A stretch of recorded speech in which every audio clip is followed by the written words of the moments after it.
Hello everyone, welcome back to my channel. So আজকে দেখতে পাচ্ছি যে আমি ভাতটাকে সমানে চটকেই যাচ্ছি, ভাতের সাথে কুস্তি করছি বলতে পারো।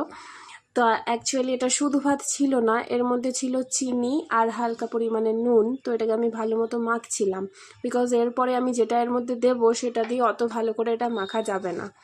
তো এই খাবারটা হচ্ছে এমন একটা খাবার যেটা আমি অনলি সামার সিজনেই খাই। তো কেন খাই সেটা তোমরা একটু পরে দেখতে পাবে যে কেন সামার সিজনেই অনলি খাই।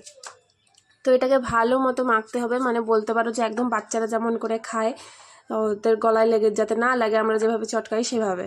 তো দেখো, তারপরে এর মধ্যে একটু দিয়ে দিয়েছিলাম গুঁড়ো দুধ, একটু না অনেকটাই পরিমাণে ছিল গুঁড়ো দুধ। তো তোমরা চাইলে এর জায়গায় গুঁড়ো দুধের জায়গায় লিকুইড দুধও ইউজ করতে পারো।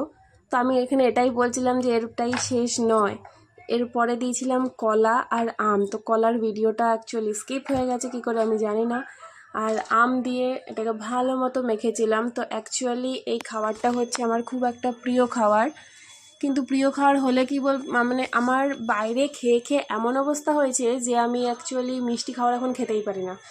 তো এই খাবারটা নিয়ে তো নিয়েছিলাম খেতে, বাট এতটাই মিষ্টি লাগছিলো যে অনেকক্ষণ আমার